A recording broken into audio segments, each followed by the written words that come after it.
So why we created a break for you is because this is it's going to feel very different, and it's just going to be about you. We created this slide, yes, because Charlie's a boy, so he's in blue, and I'm going to cover the stuff on the girl side. It's not to say this is girly material at all whatsoever. But I'm going to talk just about you, about leading yourself. And the idea is that if you want to be a better leader for your organization, you have to start with yourself. It's just like in parenting. If you want to be a better parent, like I want to be a better mom, if I'm not better as an individual and I don't upgrade myself, I'm not going to be a great mom, and I won't be as good of a parent as I want to be. It's like the oxygen mask theory in the plane. They say put the oxygen mask on yourself before you help others. This is about putting the oxygen mask on for you. So as much responsibility as you have and stress and all of that you have, if you could just put that aside for 30 minutes. So about 30 minutes. I'll usually stick to the 30 minutes to just kind of be selfish and think about yourself. I'm going to start with this image that I love and this formula that we got from the military. We love it. Performance equals your potential minus your impediments. So just like a car, the potential is the gas. The brake are your impediments. So impediments being weaknesses, development areas, your potentials, all your strengths, what you're good at. We are so good at talking about what we're good at. That's what we love to talk about, right? Our potential, meeting our potential. But just like in a car, if your foot is on the gas, pressing on your potential, which you should absolutely do, but your other foot is on the brake, no matter how hard you step on that gas, the car is not going to move. And every time I present this, I don't know what this is called. I call it like smoking out, sort of like burning out. It's just not good. It's not good because you just you're ruining your car, you're ruining your machine. It's not free. And so we get a lot of criticism for talking about impediments. We spend a lot of time on development areas. And so we do get criticism from the outside. But it's because we are so good at talking about potential. And we press on that lever, we press on the gas. But like I said, even if you could just reduce your foot, the pressure on the brake a little bit, you will see more performance. That's what will lead to your performance. And so why we talk about this, Charlie's Moneyball of leadership, very similar, that formula, the potential minus your impediments. Level 1 and level 2, as Charlie was talking about, it doesn't feel glamorous. Yes, you have to show up, you have to put in energy, you got to put effort in. And the no LHF, that level 2, is all about putting out who you are, everything you're thinking, putting it out there to be judged. You're going to be judged, and by the way, you're being judged anyways, but to be able to put that out there, that's not so glamorous. But that's the impediment side. That's talking about how do you reduce and get the foot off the brake. The potential is like, the gas, independent thinking, I'm getting critical feedback, I'm making the right decisions. That's what's going to drive performance. But if you don't do level 1 and 2, you're not going to get performance. Or you might get it, but you're lucky and it won't be consistent. So this is why we talk about the potential minus impediments and we focus on the impediments. The same graph that Charlie talked about, I'm going to do this exact same level 1 all the way to level 5 and peel back.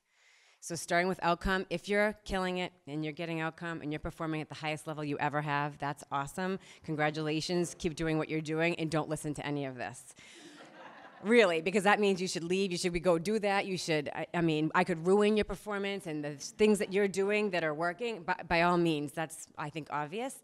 But if you feel like the outcome you're getting, it might not be as consistent as you would like, or maybe that last call that you made, that judgment call you made, you feel like you might have got lucky, that you can't really predict the ability to do that again, I think this will help. And it starts with this level 5. Are you making the right decisions? Are you making the right calls to get the performance? And are they consistent? If you're making wrong decisions, are you learning lessons? And here's the most common. Are you not deciding? This is so common in organizations, that indecision, I know this well, that hand-wringing, that paralysis, I need more information, I need more data. Are you there? And if that's happening, you have to peel back to level 4, which is the inviting critical feedback.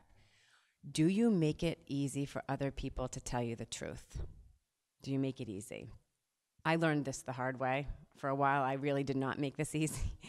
I presented a sort of a protection and barrier around myself that I didn't really want to hear it, and I think that's what most people do. You're protecting, and that's natural. You're preserving who you are, and your self-esteem is really important, so you don't make it easy. You walk off stage and say, I thought that was pretty good. What'd you think?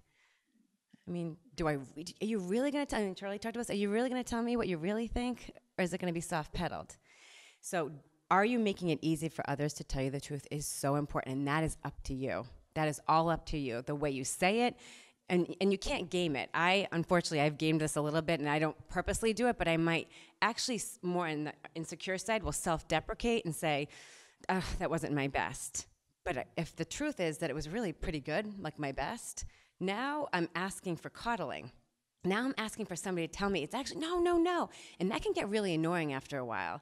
At some point, it's not about gaming. It's not saying, oh, I was awesome, what do you think? So that you can get the credit. No, it's what is the truth? What do you really think how you did?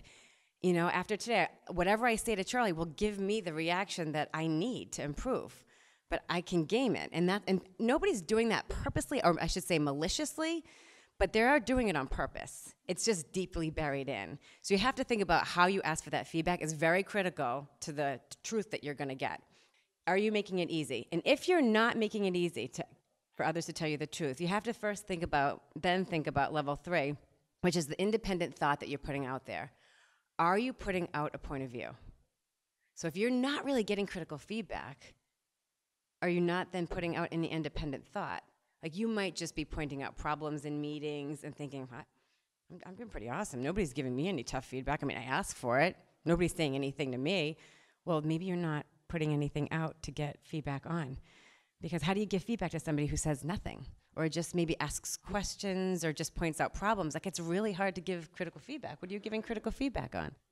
And then part of that is, you know, revealing your assumptions, your decision-making process, what you're thinking. That's like putting all of what's in your brain out there for everybody to judge. Do you do that? And if you don't do that, level 2, this is that money metric we talk about. If you don't do that, then you have to ask yourself, what are you afraid of? Why are you not revealing your assumptions? Why are you not revealing how you think? Why are you not revealing how you got to where you are? Why are you not putting anything on the table? Why are you not doing it? Now, I'm going to actually spend more time on that, why you're not doing it. But you're afraid. There's a fear of something. Fear, you know, Tom always says, our head of engineering used to always say, scared chickens don't lay eggs. We're all scared of something. And for a lot of us, it's just buried really, really deeply. And for others, it's more on the surface and it's harder to hide it. But we're all afraid of something. Maybe we're afraid of being fired. That's possible. Maybe you're afraid of looking completely incompetent. Maybe you're afraid of looking emotional, getting really upset. Maybe you're getting so heated in a meeting you think you might have a tantrum, you know, like an adult tantrum. I have had them where pounding my fist, like stomping my feet. I'm so frustrated. Or maybe you cry. Maybe you feel like it's so personal to you, it's so raw that you think you might cry, so you say nothing. So I don't know why everybody's afraid, but everybody is different. But for the most part, we found there's like nobody that has no fear. As macho and as strong as you think you are, I'm not afraid of anything. That's complete lies. And if you think that, you're in more trouble than the people who think they're in fear.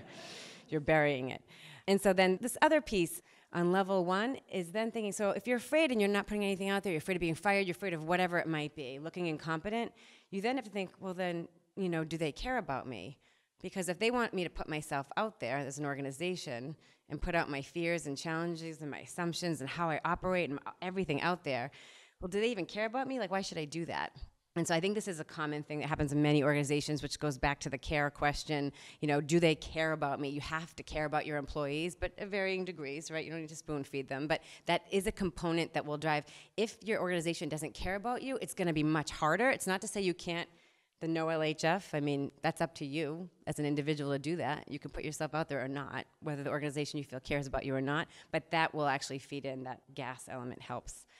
So diving deeper into this no LHF, I was going to start with sharing an image of an organization who I don't know very well. You probably know them better than I do. But an organization, just to describe what no LHF would look like as a team. What would it look like to do this no lying, hiding, faking really well? And I picked the FBI, a SWAT team, because I don't know what they're like when they're not on mission, when the mission is not super critical. When they're not on mission, I think a lot of organizations struggle. I know the military, they call it garrison. When they're on mission, they're amazing. But when they're in garrison, they call it, you know, when they're not operational, if you will, I might be botching up this language, but they struggle. They're not as good at this no LHF. There's just a lot of LHFing. It just feels, what's the point? And so on mission, though, to think about what optimal, when is this done really well? And an FBI SWAT team, whatever they see, And whatever they hear, naturally, they will speak up about it. But it's actually what they feel. You know, this is where like feelings and emotions and feelings as data, it matters. They share what they feel, and it is not optional. They don't even think about it. They don't even think about whether it's going to make them look stupid, it's going to make somebody else look stupid or incompetent, it's going to make somebody else angry at them. There's no option, zero option to put everything out there that you feel, anything. And in a debrief, if it came out that you were hiding something that you felt, and you're like, God, I should have said something, that's unacceptable. You should have said something. But we don't do that in the day-to-day. And so I'm going to show you, I'm not advocating doing this everywhere, but to get better at this is so important. So before I show you all the reasons why people do this, I love this image. I shared this in the TED Talk last year, but I love it because it's Leonardo DiCaprio, if you saw the movie Catch Me If You Can, years back. But this is what it looks like when you're LHFing in the most extreme, right? He's an imposter. He's pretending to be somebody that he is not. And it looks awesome. It looks glamorous, right? It's like all the stewardesses are coming up to him. He looks good with his sunglasses. He's like a pilot. He's like a big shot. That's fun. That looks awesome. This is an extreme version, but that's what it looks like in many organizations where everybody else is acting like, I got my stuff together. So how hard is it for you to be the one like, I don't have my stuff together? So this is like I'm going to talk to you about how contagious this is. So it looks awesome, but if you've seen the movie, if you fast forward to the end of it, this is what it looks like. It is exhausting to pretend to be somebody that you're not. It is exhausting. It is not free. It looks great, but it's not free to your energy. If you saw the movie, he ruins relationships in his life. I mean, he's as alone as you could possibly be by the end of this movie because it is exhausting. And there's research that backs this up. So again, I think I've shared this before here, but we love the Patriots. So we've done a lot of work with Dr. Peter Gorman and his team of neuroscientists that work closely with the Patriots. Because, this is why Tom Brady's so great. I mean, they study his brain. They do whatever it takes to get him in the game. They found, and they told us, that it takes twice as much energy to lie, than tell the truth. Twice as much of your energy every day to lie than tell the truth, including hiding. Same thing, lying, hiding, faking it, it's all the same thing. Twice as much of your energy, your precious energy that you have on this earth, away from your family, away from everything that you love, twice as much energy. So imagine if you didn't do that. If I don't know how many hours you guys work, but just for easy math, right? Say 45 hours in the week that you work. That means 15 hours is spent doing the real work, like in there, truth, creativity, whatever you need to get done, you're doing the real work. 30 hours of your time is spent lying, hiding, and faking, trying to look good. You're trying to look good. You might not be doing it consciously, but you're trying to look good. That's what the data says. Harvard, I'm going to explain to you, I think they say it better here. So I was going to read you the first page of this book that HBR put. NextJump is one of 3, they call them deliberately developmental organizations where the future of work is headed. They scoured the planet for 3 years and found only 3 companies. And so this is really great. I'm just going to read. If you don't want to read the book, who has time to read so many books? We all have big jobs and a lot to do. So I'm just going to read you the first page of the book. They say, in ordinary organization, most people are doing a second job nobody is paying them for. In businesses large and small, government agencies, schools, hospitals, for-profits, nonprofits, every country in the world, most people are spending time and energy covering up their weaknesses, managing others' impressions of them, showing themselves to their best advantage, playing politics, hiding their inadequacies, hiding their uncertainties, hiding their limitations. They're hiding. This is the single biggest loss of resources that every organization faces today. The single biggest loss of resources, because you're here, but the majority of your time is spent LHFing. So if you could just reduce that a little bit. Imagine the 30 hours I said that you're LHFing. If you just cut that in half, because you can't reduce it completely. We all have to do some version of faking and hiding, which I'll go into, but imagine just cutting that 30 hours in half to 15, what you could do with your time, maybe more time with your family. This is why that working mother topic, I can't even get started on that, because how much more of your time could be spent somewhere else, and you can make better decisions and need less hours. So I'm going to talk about why we do it then. Why, if it's that bad for you, why do we do it? 5 main reasons we found. The bottom 3, I wasn't going to go into. There's no solution. You know you're in a meeting. Don't bring up a problem unless you have a solution. That's classic, why people won't speak up at times. Or I'm not the expert. Somebody else in the room knows more than me, so I'm not going to speak up. These happen a lot and very common. But the first 3, we feel inferior. I'm going to talk about how contagious that is when we make a mistake, how that will lead to downward spirals, and how we justify loyalty and how it's done wrong. Before I do that, I want to spend a little time, just a few minutes, on inappropriate transparency. So how you could actually do this no LHF really, really badly, and there's a place to not do that. There's career suicide. You know, we've had people come to our organization and say, you know, you just gave me the courage to just like march right into the CEO's office and tell him, you know, we need more of this for working mothers. And I'm like, whoa, that is not what we're saying. As completely inappropriate. And you might get fired, and you should be fired. That's completely inappropriate. Maybe talk to one other person, get their feedback first. Like the idea of, you know, testing it out and practicing what you're really thinking first. Career suicide can happen all the time. I never walk into a board meeting and tell our chairman, Kevin, you know, I'm recently promoted. I really don't know what I'm doing. You really shouldn't have me here. I'm thinking, you know, I would never share everything I'm thinking. I might be thinking some of those things, but I do not share that at a board meeting. Social suicide, the example I always give is everybody's baby is cute, period. There's no need to tell anybody. There's no need to tell anybody their baby. I love throwing Charlie under the bus. After I had my second son, Brendan, I live right next to the office. And, you know, a little lunch break, I was like, give me back what's happening in the organization. I just felt kind of a little lonely, just me and Brendan. And so I'm walking, and I was like, isn't he so cute? I think he was only like a week old, you know. He's so cute. He's like, all babies look like aliens, really. And I remember thinking, oh, that was a nice way of telling me not so cute. Of course, I thought he was like adorable, right? And then I look back and I'm like, I think he's kind of right. You know, they do look a little, but that you don't need to do that, right? Everybody's baby's cute, you know. He learned the hard way. I give this example a lot. Everybody's baby's cute, right? Floodlighting. Brene Brown talks about this a lot. Floodlighting is when you get up in front of a big audience, could even be a smaller audience, and you talk about something that's so vulnerable and so personal to you, but it's something you've never dealt with yourself fully, where you need people to come up to you after and kind of help you through it. Like, you need like their support. You shouldn't do that because it's very awkward.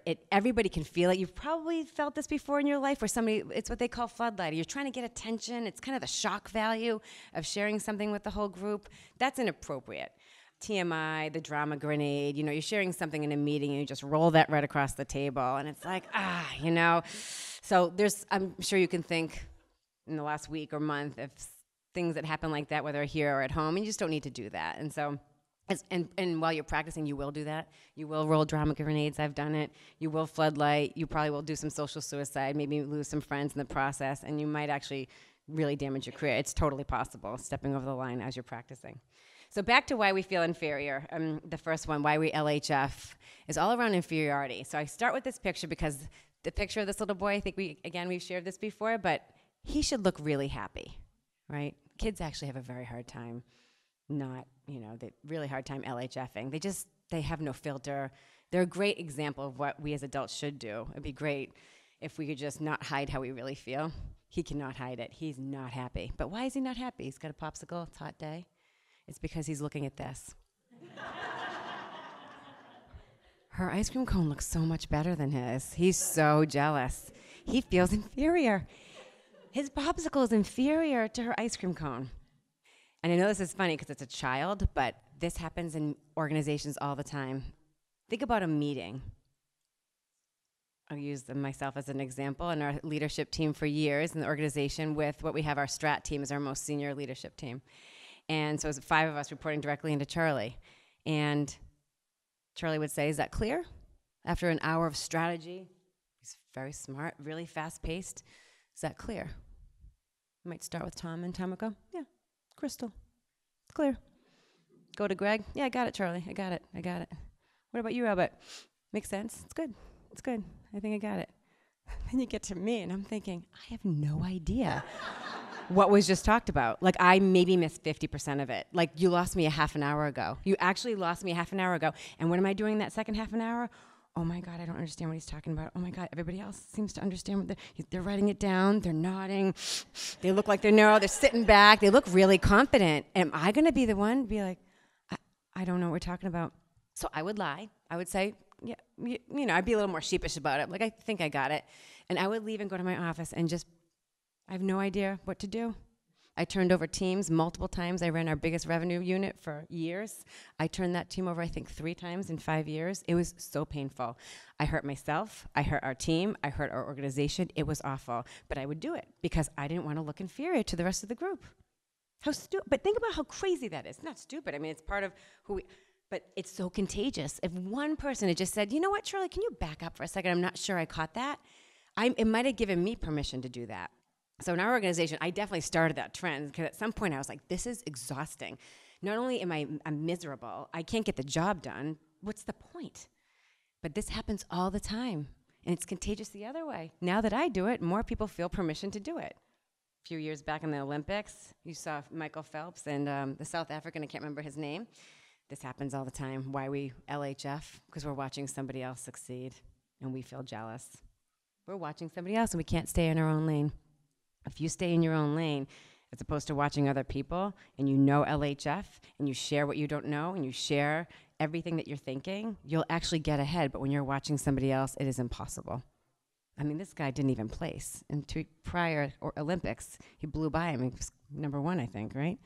Got gold. He didn't even place. The other reason why we LHF is going to come down to downward spiral. So again, we're going to talk about the Patriots, and we're going to talk about the Falcons and the Super Bowl. I'm assuming most people saw the Super Bowl. Patriots should not have won. The Falcons should have won. Thank you. They're the 2 technically strongest teams because, how do you know that? Well, they got to the Super Bowl. So in that season, top 2 teams, technically, their skill, best teams. So the Patriots should not have won. This is the fumble that cost them the game. It wasn't the fumble that cost them the game. It's the series of mistakes you make after you make a fumble that cost you the game. So everybody's a Monday morning quarterback, so Charlie and I, and we start our day together, our partnership. So we're talking Monday morning about what happened in the Super Bowl. And I was like, kind of curious, what do you think, right? So we're talking about, we're like, God, you know, they couldn't reset. During halftime, they could not reset. They don't have enough experience as a team in learning how to reset when it matters. And it mattered at the Super Bowl. So learning how to fail before the Super Bowl and learning how to mentally reset. There's times before a meeting, say coming in here, if I didn't sleep or, you know, my son didn't want to go to school this morning, threw a tantrum, something that just inserted that was not good. Or I might feel inferior. I might have read something about another company getting $1 billion valuation or something that just made me feel like icky. And I walk in here to try to present and be on, it's just not going to happen. So I know that. I don't have enough time to really get it out, but I'll say to Charlie, can I just talk to you for 1 second? You know, Matthew's upset when we want to go to school this morning. I feel like I haven't been home in whatever it might be. They needed to do that. The Falcons needed to do that. They needed to, after that fumble happened, they needed to go as a team and not pretend it didn't happen and not freak out, but say, get it out. Like, we suck. Why did we let this happen? And just go into it. Whatever they needed to say, all that negative emotion, they needed to know how to get that out as quickly as possible. As quickly as possible. We've learned how to do that as quickly as possible because when you need to perform, you need to get that stuff out. They needed to do that. They would have won. The Falcons should have won. They should have won if they could have reset. But they made a ton of mistakes after. And that's what led to it. They couldn't shake it off, so they couldn't reset. So they just kept making mistakes. I think the challenge is they have a culture in the Falcons. They have a culture of doing this over and over again. It's funny, I don't know how many Atlanta fans are in here, but they literally expect to lose even when they're dominating at the first half.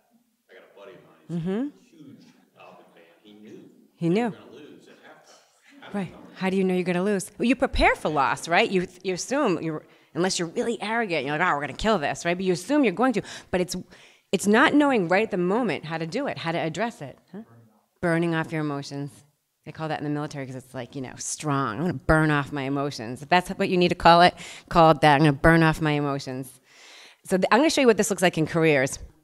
So the drivers of our success are also our limiting factors. So back to the level 1, 2, this is the fumble explained here.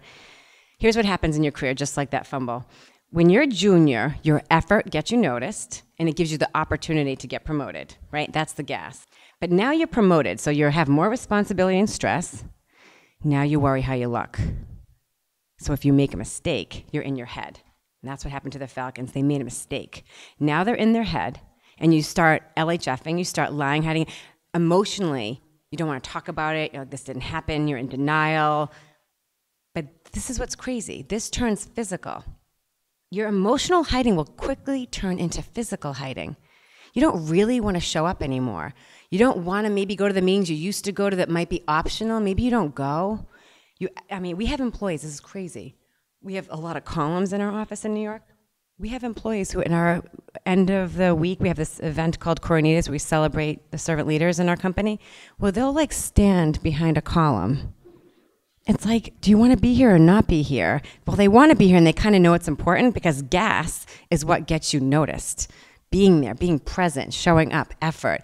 So they're there, but they don't really want to be there because they've just made a recent mistake. They're back in our boot camp process. They're really embarrassed. They feel shame. Maybe they were demoted. Maybe they were passively, aggressively demoted. They don't have as much decision-making power. They don't really want to be there. But this is the classic challenge. But then you need to be there in order to get back up. If you think about any great team, the bench trains harder than the starting lineup. And if they're not training, the starting lineup and the coach is going to bring wrath down. You better be training.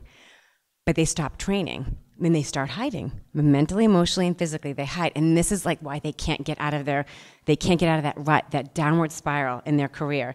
That downward spiral and energy, effort, back to they start LHFing again, because as they get promoted, they make a mistake again. They make a mistake, they start hiding. It's like this vicious cycle, this point of failure, this vicious cycle people get stuck in their career. If you can get past that is where all the awesome stuff happens. You start being creative and innovative, making good decisions, but most people can't get past that.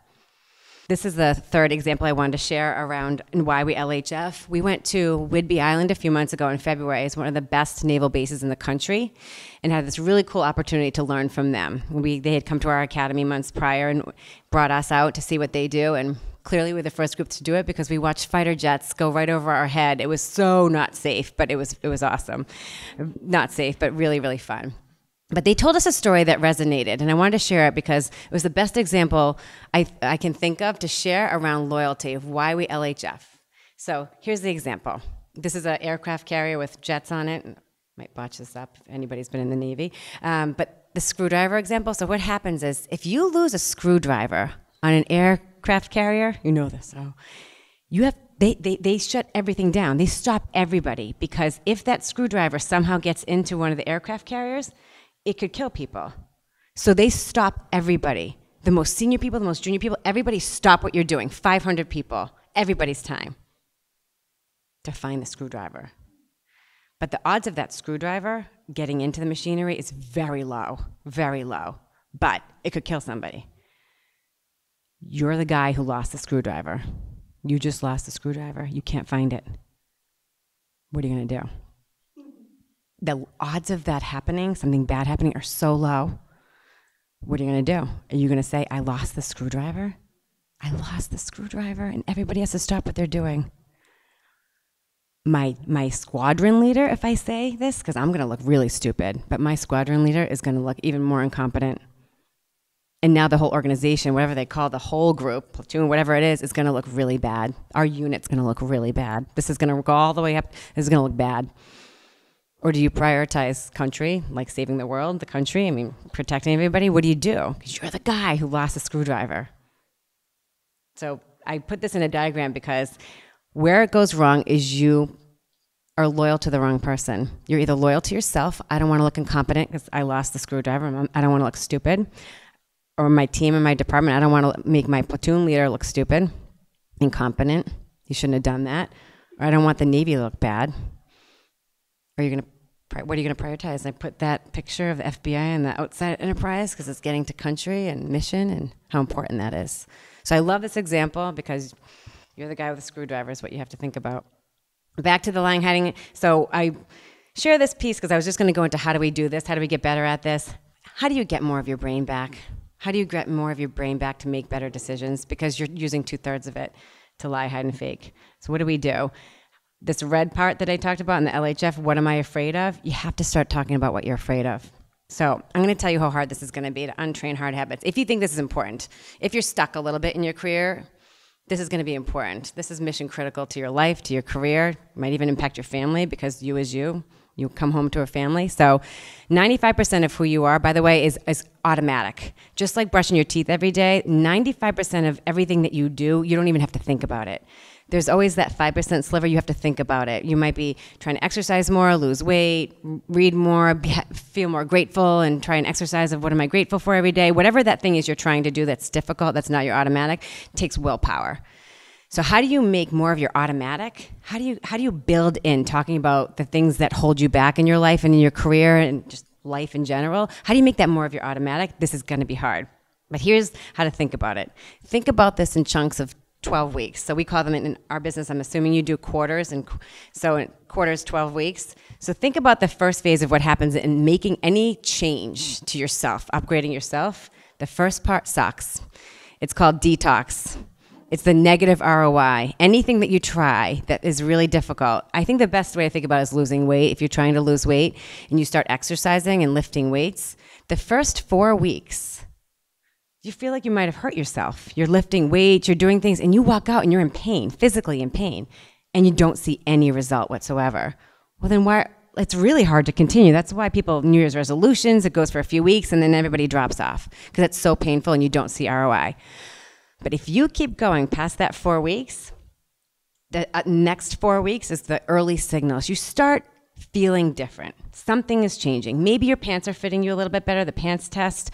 Maybe you feel better, you have more energy. Something will happen. If you can just get past that miserable 5-week window, that next 4 weeks, you start feeling it. And that gives you the motivation to continue. And that last 5 weeks is where you're starting to upgrade. That's like payday. You reap all the benefits and rewards. It's like all the ROI is coming in that last 5 weeks. I'm telling you, please try this, even in exercise, because you will see it. There's 4 weeks, and 5. And you might think, wait, what happened? You look back, it's 12 weeks. There's a lot of data science behind your red blood cells, which actually regenerate every 90 days, meaning you can create a whole new you in 90 days, like physiologically. There's like a ton of science. I wasn't going to go into all that, but that's pretty cool. You can upgrade yourself in 90 days. So here's the test. Here's what I would love for you guys to try, right? If this is important to you and you want to get more creative and innovative and independent thought and make better decisions and feel more motivated and success, all the good stuff, all the potential. This is what you do every day for lunch, right? You talk about sports, you talk about movies, you talk about politics, you talk about news, family. You might even eat at your desk, I don't know. But you do all these things naturally. This is what's coming easy. Misery loves company. You probably complain a lot at lunch. Whatever you do, and it might not be complaining. It might be all good stuff. But anything that you do right now, I'm saying is challenge that twice a week. And at lunch with one other person, try actually burning off your feelings. Even if it's 15 minutes. Try talking about what's holding you back, what you might be afraid of, what you're frustrated with, just emotion. I know all the men are like completely cringing in here, but like this, the point is it's not a therapy session. You're not going to feel like, you might be thinking, what's the point of this? Is somebody else going to solve my issue I have at home with my kid? Is somebody going to solve my career issue, my challenge? No, but by getting it out and speaking about it to another human being, just talking about it is 50% of the solution. Talking about it is 50%. They call it bringing it to light. And then you can eradicate it. If you don't bring it to light, you can't eradicate it. You're holding it in, and it will build up over years. And the longer you've been at working, and this is why when you're younger, it's easier to start this process early. I'm trying to get my 4-year-old to do this. It's crazy. He's struggling in preschool. I mean, I know it sounds crazy, but it's stressing me out because he's very delayed.